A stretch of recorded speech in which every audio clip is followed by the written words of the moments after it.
Армысыз тыңдарман, арнама тіркеліп кетіңіз. Лүпіл басып, пікір қалдырып, қолдау білдіріңіз. Жанар оқуды бітіріп, өзінің ұнатқан жігітіне тұрмысқа шықты.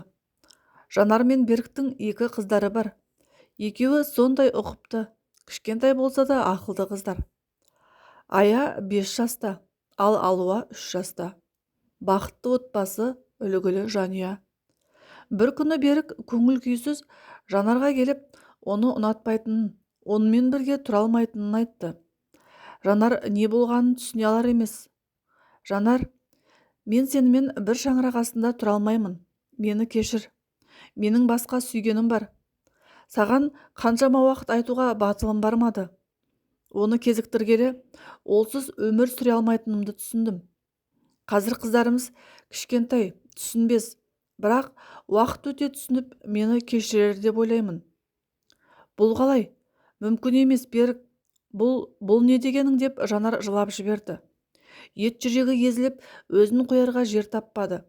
Бірге өткен жылдары көз алдынан сырғып өтті.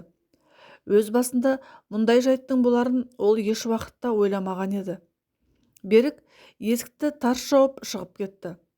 Осылайша Жанар ойға батып, есін әзер жинады. Кешкісін Берік үйге келді. Қыздары ұйықтап жатқан болатын. Келіп қыздарының бетінен сүйді. Ас үйдегі Жанарға келіп, Жанар, біз ересек адамдармыз. Білемін, саған қазір ауыр, бірақ мен саған әрі қарай өтірік айтып, сенің де өзімнің де уақытымды жоғалтқым келмейді.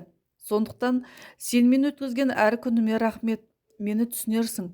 Шынайы махаббатымды кезіктіремін деп ойламадым. Осылай боларын кім білген? Кешіре алсаң кешіре көр. Тағдырымыз осылай болуы керек болған шығар. Тағдыр, Берік, сен өзіңнің не деп тұрғаныңды білесің бе? Мен сенімен қаншама жылымды өткіздім. Сен болсаң дым болмағандай алғыс айтасың. Жақсы, қалағаның болсын. Бірақ қыздар менімен қалады. Қыздармен біраз уақыт кездеспейсің. Олар әлі кішкентай. Маған оларға түсіндіруге мүмкіндік бер. Саған отбасынан артық қандай қыз, кім екенін мүмкін айтарсың. Сене алар емеспін. Сенен мұны күтпедім. Кім ол? Білем, атын естігенде ашуланбай тек сабырлы болшы. Өзің сұрадың, айтпауға болмас. Ендеше біліп жүр, сенің жан құрбың Әлия. Оның еш жазығы жоқ. Менің оған деген сезімім бірінші ашылды. Оны жазғыра көрме. Оны қалай ұнатып қалғанымды өзім де білмеймін. Қалай, жан құрбыммен мұндай сұмдық болмас. Сен оның бір ұлы барын білесің ғой. Өз қаның қыздарыңа емес, бөтеннің баласы саған жақын болғаны ма? Оның күйеуінің қайтқанына әлі жылда болмады. Сен оны қай кезден бері ұнатасың? Екеуіңнің бұл қылықтарың барып тұрған масқара. Сен де оңбағанды, айтарға сөзім жоқ. Бір-бірлеріңді тауыпсыңдар, сатқындар. Олай деме. Әлия екеуміз сені сатпадық, алдамадық. Жолдасы қайдас болғаннан бастап мен оған көмектесе бастадым. Бұл махаббат жанашырлықтан, жұмыста басталған болатын. Екеуміз бір жобамен айналыса бастадық. Біртіндеп сезімдеріміз оянды. Болды, бұдан әрі тыңдай алмаймын, жетер. Басқа қалаға кетемін. Сені өмірімнен өшіргім келеді.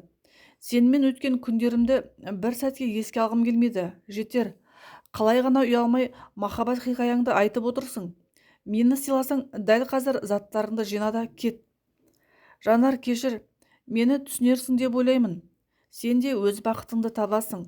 Саған сенемін деп, Берік заттарын жинастырып үйден шығып кетті. Жанар таңға дейін көзін іле алмады. Берік Әлияның үйіне келді. Қоңырау шырылдады. Есік ашылды. Берік, не істеп жүрсің? Түрің бозарып кетіпті ғой. Тыныштық па? Бәрі аман ба? Жанарға бірдеңе болды ма? Айтшы төзімді тауыспай. Алаңдайтын ештеңе де жоқ. Мен Жанарға бар шындықты айттым. Сенсіз өмір сүре алмайтынымды да. Сен бұлай тез арада айтады деп ойламаппын. Енді не болады? Жанар қалай? Қалай ол шындықты көтере алады? Қатты алаңдап тұрмын. Жан құрбының сатқындығы. Берік, біз не істедік? Енді қалай болады? Мұнымыз дұрыс па? Әлия, сабырға кел. Бұл біздің махаббат. Ешкімнің бізді кінәлауға құқы жоқ.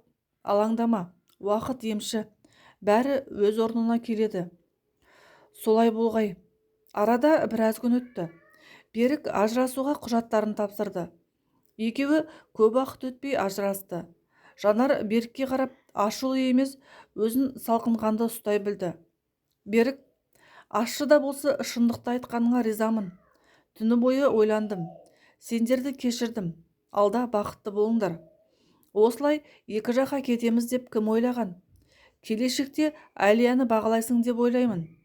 Іштей деп күрсініп, жасын тұншықтырып, Жанар кетіп қалды. Осылай Әлияның ұлына өзінің аяқасты ажырасу туралы оған бауыр басты. Туыс туғанның 3 жасар Алмаста өзінің жаңа әкесінің Жанардың тек қана анасымен бауыры болатын. Осылайша Берік болған жағдайды естіп өз түсінгеннен кейін Жанарға қолдау көрсетіп шешіміне келісті. Біраз уақыттан кейін Жанар жастайынан ата-әжесінің қолында өскен, жұмысына қайта оралып, қыздармен бірге өмірін жалғастыруда. Қалай болғанда да мүлде қыздармен араласпады. Ата-анасы ретінде қажетті ақшаларын аға жеңгесі, яғни қыздармен кездесейін десе, өзара сөйлесе келе, уақыт сұрағанның жеке өміріне араласпайтын болып шешім қабылдады. Жақсылық болмасын түсінді.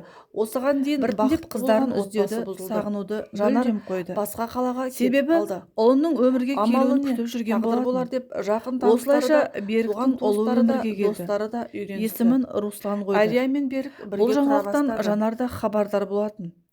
Бәрі ұмытыла бастаған еді. Осылай жүргенде арада 7 жыл өтті. Бір күні Жанардың жұмысына жаңа маман келді. Барлық әріптестер танысып жатты. Сәлеметсіз бе? Есімім Әлішер. Сіз Жанар боларсыз. Сіз туралы көп мақтаулар естідім. Жұмысыңыздың нағыз маманы, шебер екенсіз. Сізбен танысқаныма қуаныштымын. Асыра сілтеп мақтамаңыз. Өз жұмысымызға ұқыпты қарау әр маманның міндеті емес пе? Мақтауыңыз артық енді деп күлімсіреді Жанар. Сізбен бір ұжымда болатыныма қуаныштымын. Сізге де рахмет, ұжымға қош келдіңіз. Жақсы ендеше әріптестер, жұмысымызға кірісейік, деді басшылық. Осылай алғашқы таныстықтан бастап Жанар мен Әлішер бір-бірін ұната бастады. Бірақ Жанар өзін алшақ ұстайтын. Себебі Әлішер мүлде үйленбеген болатын. Уақыт өте келе Әлішер мен Жанардың арасында достық махаббатқа ұласа бастады. Бір күні Жанар қыздары барын ашық айтты. Әлішер қатты таңданысын білдіре қоймады. Өйткені жұмыстағы әріптестерінен естіген болатын. Сонда да оған Жанар ұнады. Сондықтан оған үйленуге ұсыныс жасады. Жанар да өз келісімін берді. Осылайша олар бір шаңырақ астында тұра бастады. Жанардың қыздары Әлішерді онша ұната қоймады. Бірақ аналарын ойлап еш сыр білдіре қоймады. Осылайша күндер өтіп жатты. Жанар өз бақытын тапқандай, енді ғана өмірі реттеліп келе жатқандай бақытты сезімде болды. Екеуі жұмыста да, үйде де үнемі бірге. Себебі екеуі жұмыста бірлесіп керемет жоба дайындау барысында еді. Жақында жобалары да аяқталады. Жұмыс барысында Әлішер жарына өз ұсынысын айта бастады. Жаным, сен үйде отырсаң қалай болады? Отбасын асырау менің борышым деп ойлаймын. Сендердің ештеңеден таршылық көрмей өмір сүргендеріңді қалаймын. Сен үйде менің жағдайымды жасап, жанымда болсаң, менен бақытты жан болмас еді. Мен әйелімнің жұмыс деп шаршап жүргенін көргім келмейді. Сен отбасыңа жылу сөйлеп үйде отыршы. Әліш, қалай болар екен? Мен жұмыс істеп үйреніп қалдым. Білмеймін, ойлануға уақыт бер. Әрі жобаны аяқтауымыз керек. Жоба біткеннен кейін шешеріміз деп жылы жауап қойды. Әлішердің анасы Сәуле Жанарды өз қызындай жақсы көрді. Немерелеріне де көзқарасы оң еді. Олар да әжелерін құрметтейді. Сәуленің үйіне немерелері үнемі келіп тұрады. Ол да құшақ жая қарсы алып, барын алдына ұсынатын. Әңгіме барысында келініне, Жақатай, сен үйде отырсаң қалай болады? Өткенде Әліш айтып еді, сенің жұмыс жасауыңа қарсы екен. Отбасыңды бірлікте, татулықта ұста айналайын. Өзің де білесің, ер адам сыртта жүріп отбасын асырайды. Ал біз әйелдер үйдің берекесі мен байлығымыз. Үйде отырсаң қайта жақсы емес пе? Уақытыңды қыздарға бөліп, өз қалаған ісіңмен айналыса аласың. Күйеуіңді тыңдағаның дұрыс болар қызым. Бәрі жақсы болады. Әлі талай жұмыс жасайсың. Әзірге демалып, отбасыңа көңіл бөліп, үйде отырғаның жақсы болар деп ақылын айтты. Иә мама, Сізбен толықтай келісемін. Өзім де жоба аяқталғаннан кейін жұмыстан шығуға өтініш беремін. Әліш қалағандай болады. Міне дұрыс шешім. Сенің ақылды жан екеніңді, дұрыс шешім қабылдайтыныңды білгенмін. Әліш те қуанып қалатын болды. Осылайша Жанар жұмыстан шығып үй шаруасымен айналыса бастады. Бастапқыда бәрі жақсы болатын. Демалыс күндері отбасымен бірге қыдыруы жиі болды. Бірақ Әліштің мінезі біртіндеп өзгере бастады. Достарымен қыдырысы көбейді. Үйге кеш келіп, кейде арасында мүлдем келмейтін. Жанар мұның барлығын білсе де отбасы үшін бәріне шыдап бақты.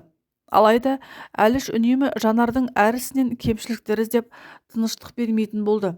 Үйдің таза болғанын, тамақтың уақытылы дайын болуын талап етті. Тіпті өз киімдерін қалай болса солай қоятын. Жанарды сыйламайды. Бір сөзбен сол үйдің күңіне айнала бастады. Шыдамның шегі бар. Жанар күйеуіне соңғы кезде не болып жүргенін сұрауға бел байлады. Әліш, саған не болып жүр? Жұмыста қиындықтар туды ма? Соңғы кезде үйге де қонбайсың, тез ашуланасың. Не болды, айтшы.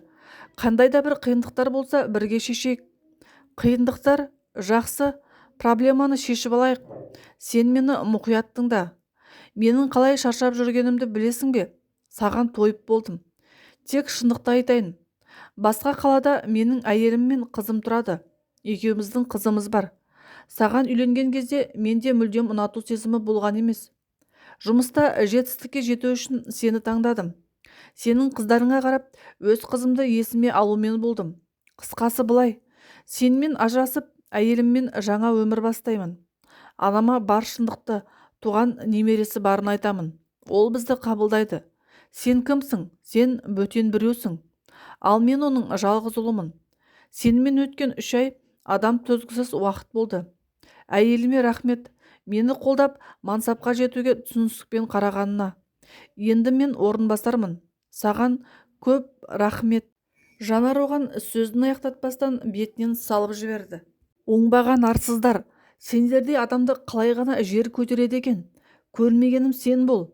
Арам пиғылыңа жетіпсің. Көзіңді құрт, үйімнен кет деп ашулы күйде Әлішерді үйінен қуып шықты. Әлішер де еш сөз айтпастан заттарын алып тайып тұрды. Арада бірнеше күн өтті. Жанар болып жатқан жайттың өз басында болып жатқанына сене алар емес. Амалы жоқ, қайтсын. Енді ғана бақытын тапқандай еді. Ойлана келе басқа қалаға кетуге шешім қабылдады. Әлі күнге болып жатқан жағдайға сене алар емес. Бұл хабарды естіген Сәуле немерелермен қоштасуға алып ұшып келді. Жанарды көре сала, қызым, бұл қалай болғаны? Қай кезде, қашан, қайда үйленіп жүр? Мен еш нәрсе білмедім. Неткен сорақылық. Өзімде ести сала есімнен танардаймын. Әліштен мұндайды күтпеппін. Өзге емес, өз ұлым. Не істей аламыз? Болары болыпты. Ботам, кешіре алсаң кешіре көр деп Жанарға жалынып жерге отыра кетті. Жоқ, анашым, орныңыздан тұрыңыз. Сіздің еш кінәңіз жоқ. Сіз де Әлішердің ойыншығы болдыңыз. Сіздей ана кездестіріп қалғаныма қуаныштымын. Бәріне рахмет. Ертең басқа қалаға жол жүреміз. Мұнда қалу мен үшін өте ауыр. Қыздарға барлығын түсіндірдім. Жанаржан, ойланарсың. Қалай ғана қыздарды алып кетесің? Біз бір-бірімізге бауыр басып та қалдық. Тұра берсеңдер қалай болады? Уақыт өте бәрі ұмытылады. Иә, уақыт өте келе сол себепті шешім дұрыс деп ойлаймын. Мұнда бір сәтке де тұра алмаймын. Аман болыңыз. Өзіңізге қараңыз, денсаулығыңызды күтіңіз. Жақсы, қалауың сол болса, қыздармен араласып сөйлесіп тұруыма рұқсат бер. Керек емес, бәрін де ұмытқым келеді. Бұл сізбен біздің соңғы кездесуіміз болсын. Көз жасына еріксіз ерік берді. Жақсы жандарым, жолдарың болсын. Қайда болсаңдар да аман болыңдар. Сендер менің жүрегімде жақын жан болып қаласыңдар. Сендерді ешқашанда ұмытпаймын. Біз де сізді деп ая мен алуа жылап әзер қоштасты. Ертесіне Жанар екі қызымен бірге басқа қалаға жол тартты. Жанар өзіне жаңа жұмыс қарастырып іздеп тапты. Оған досы Айжанның көмегі көп дейді. Біртіндеп өзіне де келе бастады. Басынан өткен әрбір істі қорытындылай келе, өзіне енді ешқашан ешкімге алданбауға серт берді. көңілін қыздарымен жұмысқа бөлуге шешті. Осылай өмірде өтіп жатты. Ая мен Алуа болған жағдайдан хабардар болғаннан кейін бәріне түсіністікпен қарады. Тіпті аналарымен басқа қалаға келгендеріне, жаңа өмір бастайтындарына қуанышты. Шәй үстінде сөз арасында Ая анасына өз ойын айтты. Анашым, Алуа екеуміз сіз үшін шыдап жүрген болатынбыз. Сіздің бақытты болуға құқыңыз бар. Бірақ бізге Әліш бірінші күннен ұнамайтын. Сізді ойладық. Сіз үшін біз бәріне дайынбыз. Сіз әлемдегі ең керемет анасыз. Сіздей анам барына мақтанамын. Біз сізді қатты жақсы көреміз. Енді алда тек қана жақсылық болады. Қызым, неткен ақылды жансыңдар. Сендерден айналып қана кетейін. Сендердей қыздарым бар. Менен бақытты ана жоқ шығар. Аналарыңды ойлаған түрлеріңнен бар жамандық артта қалды. Алда тек жақсы, бақытты күндеріміз болады. Еш уайымдамаңдар. Иә, анашым, сіз айтқандай болады. Осылай күндер өтіп жатты. Бір күні Жанардың құрбысы әрі бөлесі Шырайдың туған күні болды.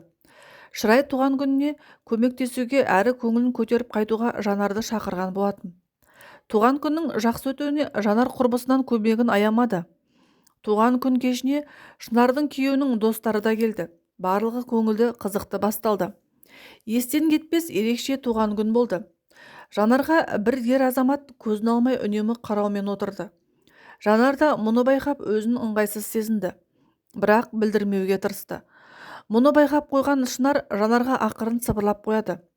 Қарашы, қандай көздері мейірімді қара торы жігіт. Танысып көрмейсің бе деп қалжыңдайды. Қой, қайдағыны айтпа, неғылған таныстық. Менде ондайға ешқандай орын жоқ. Өзіңді білесің басынан өткен жайтты. Онда тұрған не бар? Әдемілікті айтуға болмай ма? Саған көз алмай жайдан жай қарамаған шығар. Өмір өткенмен тоқтап қалмайды. Болашағыңды ойла. Мүмкін танысса сөйлесіп көрерсің. Қойшы болмайтын әңгімені. Мен қайда, ол қайда? Несі бар? Сені түсінбеймін. Танысып көр. Мүмкін ол сенің нағыз бақытың болар. Біраз уақыттан кейін Шынар жолдасы Дәуренге Жанарды досымен таныстыруын өтінді. Жаным, өтінемін, досыңды Жақамен таныстыршы. Меніңше екеуі бір-бірі үшін жаратылғандай. Сен де қоймайсың жаным. Бір-бірін ұнатса өздері танысар. Не керек адамдарды ыңғайсыз қалдыру? Не болды сонша? Қиын ба? Түсінбеймін сені. Жақсылық жасасақ артық бола ма? Өзің де Жанардың жайын білесің. Қанат та жары өмірден өткелі 2 жыл болды жалғыз жүргеніне. 2 жарты бір бүтін болса жаман ба? Қанатқа да ұлына қамқор болар ана керек. Ойланарсың мүмкін. Жаным, жоқ, қиын ештемесі жоқ. Қазір-ақ таныстырайын. Бірақ жаным, қалғанын өздері шешсін. Біреудің жеке өміріне араласпа. Жақсы, айтқаныңыз болады, отағасы. Міне енді дұрыс. Менің әйелім бәріне қамқор жан. Сені сондай жақсы көремін. Мен де жаным. Қане қыздар, қысылмай астан алып отырыңдар. Бір-бірлеріңмен жай отырмай танысып отырыңдар. Барлығымыз бір отбасыдай бір-бірімізбен араласа берейік. Арамызда бойдақ қыздар болса, құлақтарына алтын сырға. Танысып қойыңдар. Менің жан досым Қанат. Өзіне қыз іздейді. Қойшы Дәурен, не әңгіме бұл? Адамды ыңғайсыз жағдайға қалдырып. Бір түрлісің. Сіздермен танысқаныма қуаныштымын. Музыка ойнап кетті. Бұл вальс еді. Қанат бірден Жанарды биге шақырды. Өзін еркін ұстай білді. Қане сұлу бикеш, сізді биге шақыруға бола ма? Енді деп тұрғанда Шынар оны итеріп жіберді. Амалсыз Жанар иә деп келіспеске болмады. Есіміңіз кім? Жанар. Танысқаныма қуаныштымын. Мен де деді күлімсіреп ыңғайсыздана. Жақынырақ таныссақ, Шынардың құрбысысыз ба? Иә, құрбысы. Әрі екеуміз туыспыз. Сіз ше? Дәуренмен қашаннан бері доссыз. Сізді кездестірмеппін бұрын. Менің бұрын жұмыстан қолым босамайтын. Жұмысты ойлап, өз жеке өміріме көңіл бөлгенді қойдым. Міне, бүгін сәті түсіп, туған күнге келіп тұрған жайым бар. Иә, жетістікке жетуде өнер. Жұмыссыз өмірде мәнсіз қой. Рас айтасыз. Расымен де мен де солай ойлайтынмын. Соңғы кезде ойым өзгергендей. Осылай әңгімелесіп тұрып, екеуі музыканың қалай тоқтағанын байқамай да қалды. Осы кештен бастап Қанат Жанарды ұнатып қалғандай сезімде болды. Бірақ бірден ұнатып қалу ақымақтық деп ойлады. Себебі әйелі кеткеннен бері ешкімге қараған емес, әрі бір көргеннен ұнату мүмкін емес деп ойлады. Осылай өмір жалғасып жатты. Жанар жұмысына бар жауапкершілікпен кіріскен. Қызметкерлердің ең алды бола білді. Жанарға бастығы жаңа бір жоба ұсынды. Бұл бұрынғыдан да күрделі қиын жоба болатын. Ол ең алдымен осы жобаны қаржыландыратын компания қызметкерімен кездесуі керек болатын. Кездесуге келсе, алдында Қанат отыр. Бұл жайтқа екеуі де таң қалды. О, Жанар, қалайсыз? Сіз мұнда жұмыс жасайсыз ба? Иә, сіз сонда әлем компаниясының қызметкерісіз бе? Иә. Негізі кездесуге Қанаттың орынбасары келуі керек болған. Отбасылық жағдайына байланысты сұранған болатын. Сіздердің компанияларыңызбен осы жобаны соңына жеткізсек, көп пайдаға кенелеміз. Сұранысымыз артады. Иә, дұрыс айтасыз, келісеміз. Ендеше келісімшартқа қолымызды қояйық. Жақсы. Өте қуаныштымын. Сіздермен серіктестік екі компанияға да тиімді. Компанияларыңыз биыл ең үздік жобаны ұтып алды ғой. Құттықтаймын. Мұндай компанияда жұмыс істеу кез келген жанның арманы шығар. Рахмет, асыра мақтап жатырсыз. Біз сіздермен серіктес болғанымызға қуаныштымыз. Жақсы, мен кетейін. Бізде қазір жиналыс. Жақсы, сау болыңыз. Кездескенше. Күндер өтіп жатты. Қанат Жанардың бар жағдайынан Дәурен арқылы хабардар еді. Содан да болар Қанат танысып көруге жүрексінді. Әрі өзіне сенімсіз еді. Сол себепті екеуі тек жұмыс барысында жиналыстарда кездесіп қалып жүрді. Бірде Қанат жұмыстан қайтып бара жатқан. Көлігіне қатты жылдамдықпен келе жатқан велосипедтегі қыз соғылды. Қанат қорыққаннан көліктен атып шықты. Жараланып қалмадың ба? Қалайсың? Bir жерің ауырып тұрған жоқ па деп Қанат сұрақтарын жаудырды. Кешіріңіз ағай, байқамай қалдым. Тежегішті басып үлгеремін деп ойлағанмын. Кездейсоқ тежегіш істемей қалды. Аздап аяғымның ауырып тұрғаны, орнымнан тұруыма көмектесіп жіберіңізші. Қазір. Көтеріп көлікке апарып отырғызды. Қазір, кішкене шыда, ауруханаға барамыз. Жақсы, сізге көп рахмет ағай. Көлікте анасына хабарлама жазып, аурухана мекен жайын жіберді. Себебі анасының телефон номері өшірулі еді. Хабарламаны оқыған анасы жылдам ауруханаға жетті. Қызым, амансың ба? Не болды? Қалай болды? Жүрегімді көтердің ғой. Құдайға шүкір, бәрі жақсы болғанына. Алаңдамаңыз, жақсымын. Уайымдайтын ештеңе жоқ, бәрі жақсы. Кешіріңіз, қызыңызды мен қағып кеттім. Айыпқа бұйырмаңыз. Бәрі кездейсоқ болды. Қалай кездейсоқ? Неге байқап жүрмейсіз? Осылай адамдарды қағып жүре бересіз бе? Не деген жауапсыздық? Анашым, Қанат ағайдың еш кінәсі жоқ. Ол ағайды кінәламаңыз. Бәрі менен болды. Менің тежегішім істемей қалды. Сонда да көлікпен жүрген адам байқап жүруі керек деп артына қараса Қанат тұр. Сіз, Қанат, қалай мұнда? Сіздің қызыңыз ба? Өзіңізге ұқсаған ақылды екен. Сізден тағы да кешірім сұраймын, Жанар. Бәле деген аяқ асты. Бәрі де байқаусызда болды. Иә, дұрыс айтасыз. Кінә бізден екен. Орынсыз ашуыма кешірім сұраймын. Қызым саған қанша рет айттым, байқап жүр деп. Анашым, сіз Қанат ағамен таныссыз ба? Иә, қызым, біз әріптеспіз. Қатты алаңдамаңыз, Жанар. Дәрігер бәрі жақсы. Аздаған ауырсынулар болады. 1-2 күн ауруханада болсын деді. Көп рахмет, Қанат Хасанович. Ендеше мен кетейін. Көмек керек болса хабарласыңыз. Ертеңге дейін. Ағай, ертең тағы келесіз бе? Иә, жақсылап демала ғой. Жақсы, көп рахмет сізге. Иә, рахмет сізге. Қызымды жалғыз қалдырмай осында келгеніңізге. Бұл не дегеніңіз? Кез келгеннің менің орнымда осылай жасары анық. Рахмет, көп айтып кеттіңіздер. Өзімді ыңғайсыз сезініп тұрмын. Ал жақсы, мен кетейін. Иә, жақсы, сау болыңыз, деді Жанар. Иә, кездескенше деп аяға қолын бұлғады. Ая да солай жасады. Бөлмеден Қанат шығып кетті. Қарай көр мынаны. Достасып үлгеріпсіңдер ғой. Достасқанда қандай? Ол сондай жақсы адам. Сіз келгенге дейін менің жанымда болып, қызықты әңгімелер айтып, көмегін аямады. Меніңше екеуің жақсы жарасатын сияқтысыздар. Қанат ағадай қамқор әкем болса ғой. Қайдағыны айтпа, көлікке соғылып, қайдағы болмайтын заттар ойлағаның болмас. Тынығып ала ғой. Мені Алуада күтіп отқан болар.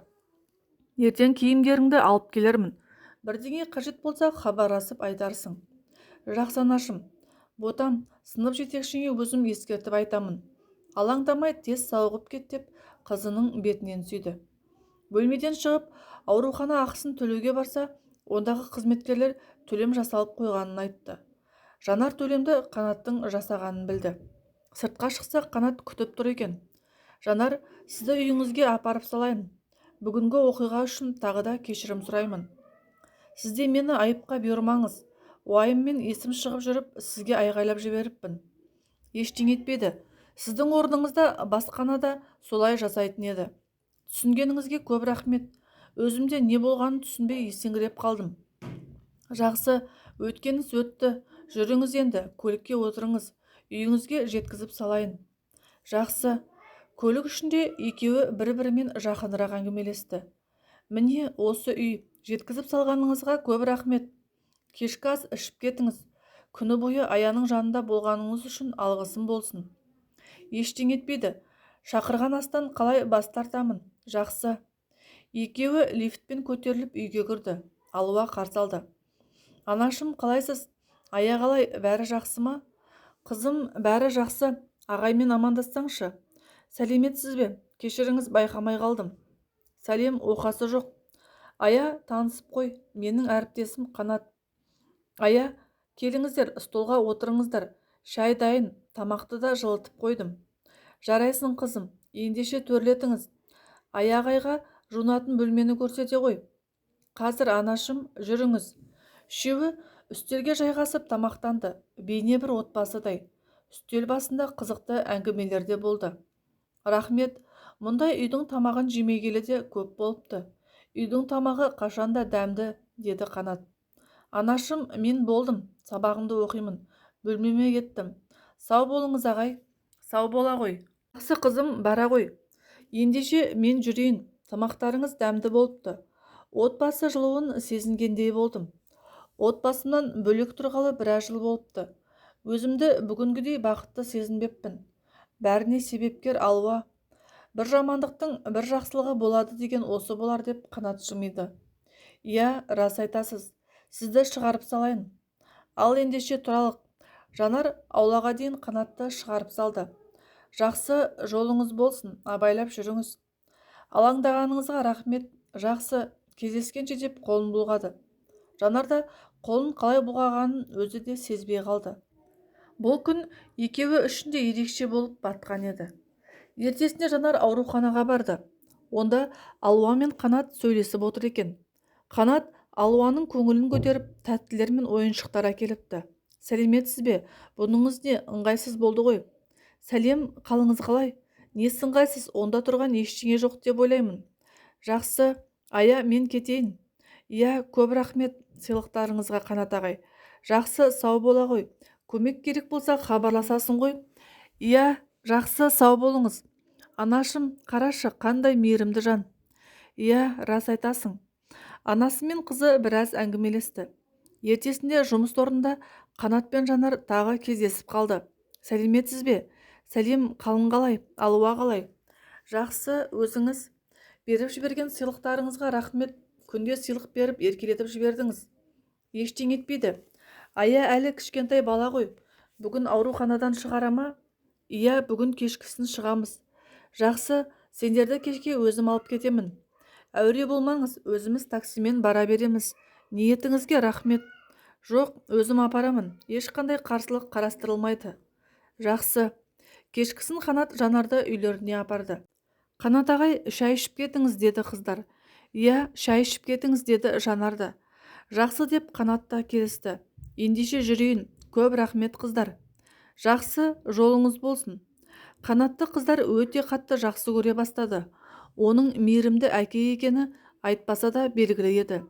Қанат қыздарға өзінің ұлы барын онымен таныстыратынын айтқан болатын.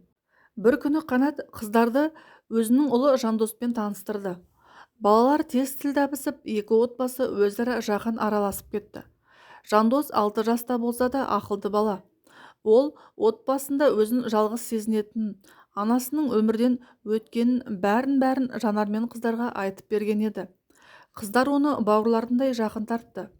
Екі отбасы демалыс күндері уақыттарын бірге өткізіп, ойын алаңдарына жиі баратын болды. Уақыт өте келе қиыншылық пен қуанышта Қанат үнемі Жанардың қасынан табыла білді. Ол қыздармен де достасып алған болатын. Қыздар кейде өз құпияларымен бөлісетін.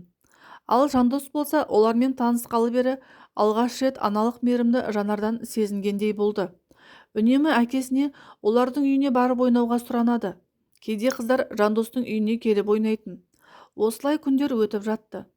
Бір күні Қанат ұлына Жанар апайды ұнататынын айтты. Жандос қатты қуанғанын жасыра алмады. Жанар апайды үйге тез алып келші әкешім.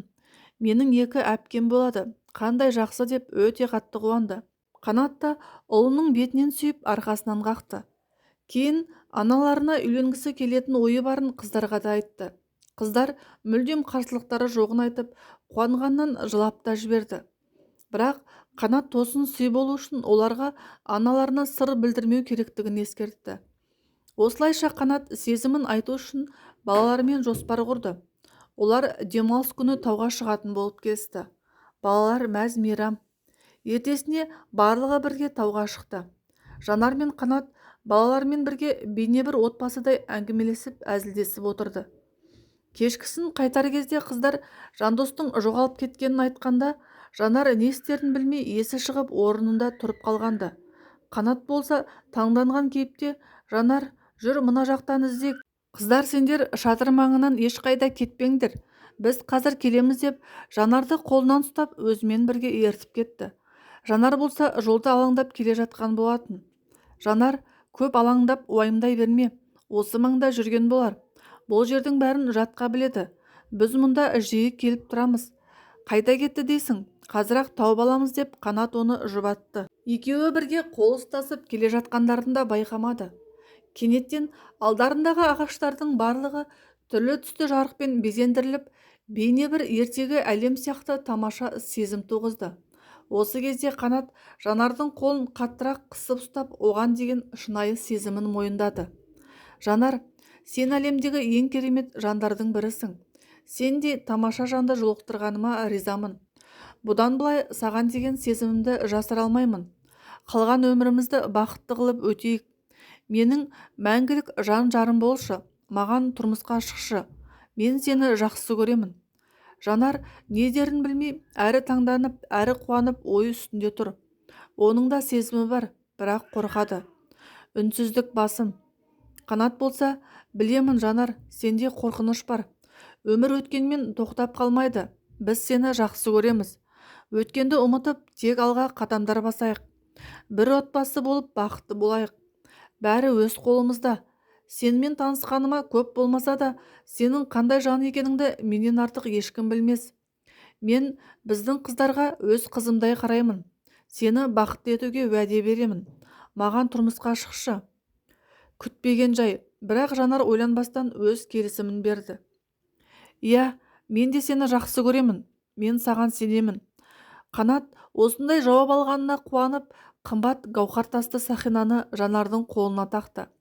Қыздар мен Жандос гүлдерді әкеліп, анасы мен әкесін құшақтап, құттықтап жатты. Жанар көз жасын тыя алар емес, бейне бір түс көріп жатқандай. От шашулар атылып, естен кетпес кеш болды. Жанар өте дұрыс шешім қабылдады. Өзіне берген уәдені бір сәтке де ұмытты. Себебі келіп тұрған бақыттан бас тарту нағыз ақымақтық еді. Осылайша екеуі тойларын жасауға кірісті. Қанат той алдында Жанарға бар шындықты айтты. Жанар компания директорымен осыған дейін кездесіп жүргеніне сене алмады. Той болар күні білгеніне аздап реніш білдірді, бірақ қуанышты күніне ештеңе, еш нәрсе кедергісін келтіре алмады. Тойға Жанардың бауыры мен анасы, болашақ келіні келген болатын. Бауыры болашақ жарына әпкесі мен жездесін таныстырды. Жанар да болашақ келінін көріп қуанып қалды. Анасы қызының қайта шынайы бақытын көріп іштей жылап қалды. Дәурен мен Шынар да шын жүректен қуанышты еді. Достары, құрбы-құрдастары, Қанаттың ата-анасы, туған-туысы бәрі тойдан көтеріңкі көңіл күймен қайтты. Той қызықты, есте қаларлықтай өтті. Жанар мен Қанат тойдан кейін отбасымен бірге демалысқа кетті. Жанар отбасымен тату-тәтті өмір сүріп жатыр. Өмірге қыз бала дүниеге келді. Бұл жаңалық Қанатты қатты қуантты. Есімін Айару қойды. Қанат Жанарды қатты жақсы көреді, сыйлайды, құрметтейді. Жанар да дәл солай. Балалар да қуаныштан секіріп ойнап жүр. Жанар осы кезде бақыттың не екенін сезінген еді. Жүзі қуаныштан нұр шашып, өзін шынайы бағалайтын Қанатты кездестіргеніне өміріне риза. Өкпе-наз, реніш бәрі кеткен. Иә, мұның да бақыт таңы атты.